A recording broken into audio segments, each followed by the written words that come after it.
Reading convened by the Basic and Secondary Education Ministry brought together stakeholders of the ministry and development partners to dialogue and build networks and partnerships in defining a country strategy for the enhancement of the scope and quality of reading levels in the country. The genesis of early grade reading, according to the ministry's top technocrat, dates back to 2007, when the need to advance reading fluency was felt based on observations reached at. Yes, it started in 2007. And what triggered it? It was when we walked into a classroom in URR. And it's not a classroom in the primary school. It was a classroom in the upper basic school, grade 7 for that matter. We thought we could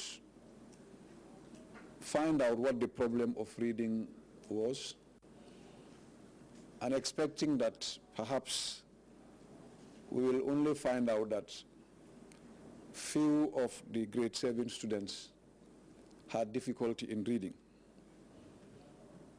But it was shocking. In that grade 7 class,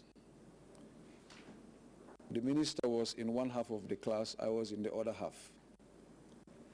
We tested virtually everybody.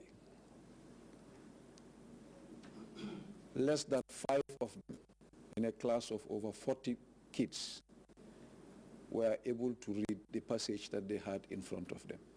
It is those challenges, poor and unacceptable results from the baseline assessment of 2007 that spurred education officials to map out a variety of interventions as a means of addressing early grade reading inabilities.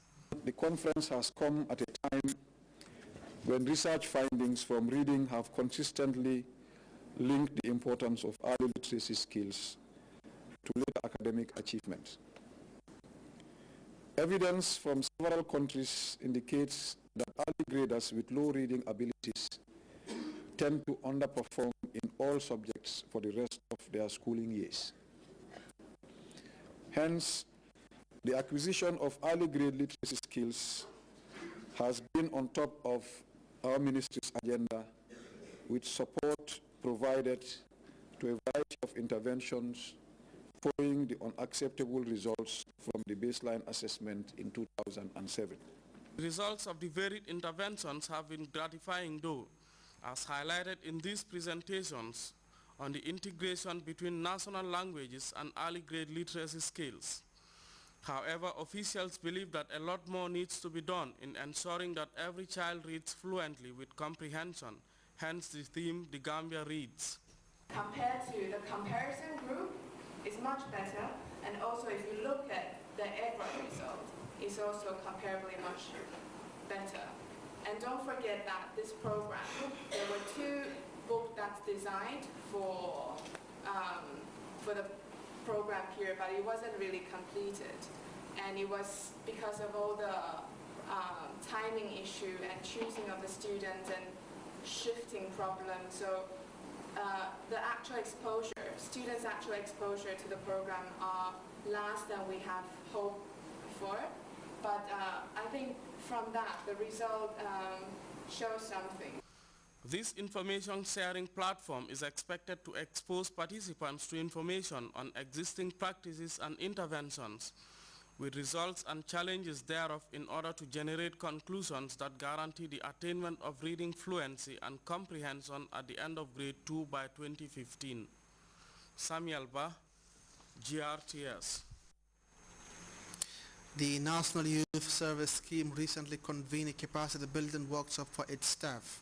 The forum, as Fado Jasi reports, is expected to build the professional capacity of the participants to further enhance the delivery of the institution. Team building forum organized by the National Youth Service Scheme is aimed at building the professional capacity of staff of the institution. This 2-day team building workshop is aimed in empowering the staff of the NYSS and also our head satellite institution representatives professionally in order for them to change for better in their day-to-day official routines. There is no doubt that at the end of this training, participants will have more confidence in performing their duties at all times, and in addition, share their experience with other colleagues when they return back to their offices. The forum is also expected to create the platform for participants to interact, thus paving the way forward for the groups. Throwing more lights, putting more ideas,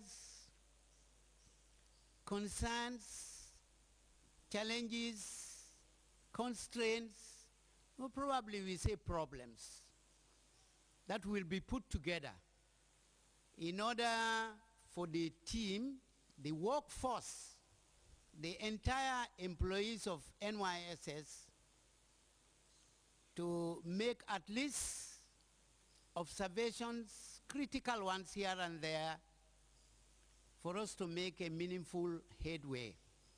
With models like good communication skills, ethical consideration in working with young people, among a host of other topics to be discussed, this forum, in the words of the Executive Director, NYSS, could not have been more timely and vital.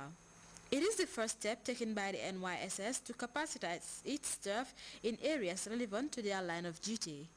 For GRTS News, I am Fatou Jassi. A youth organization calling itself the United Guardian Youth for Development has staged a discussion forum in commemoration of its 4th anniversary. The forum, which dwelt on guidance and counseling, was convened to encourage young people to seek counseling when necessary as a means to avoiding the abuse of illegal substances and dangerous lifestyles. Aishat Mane has the details of that story.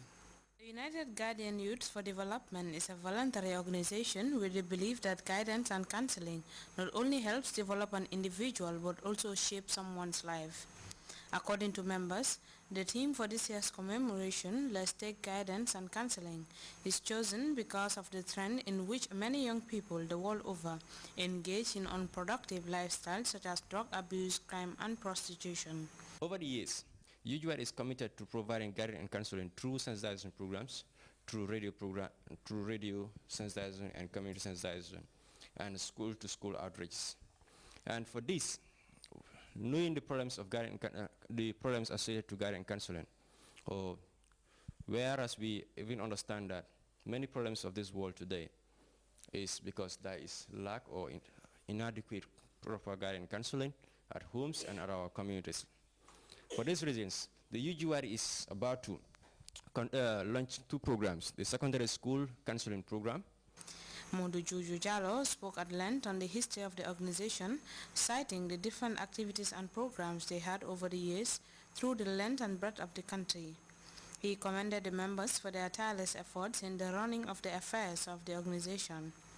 Speaking on behalf of the Chief of Police, Superintendent Banda said their security protocols are dictated by the public and that forums of this nature are meant to safeguard against social disorder and crimes.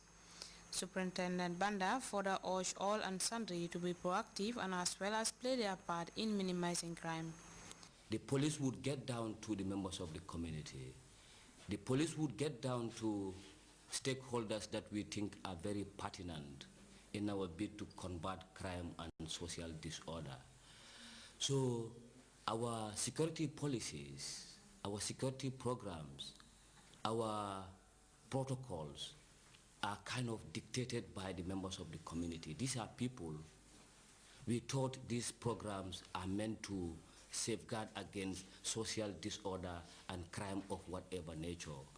So in their bid to partake in influencing our strategic plans, our security policies, our strategies, our directives would go a long way to make our programs represent their interests. For GRTS News, I am Esther Mane. You can monitor GRTS Radio live on our website at www.grts.gm. We'll be back with more stories right after this break.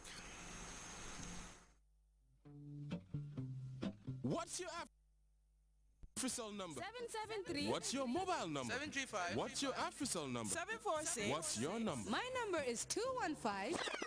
2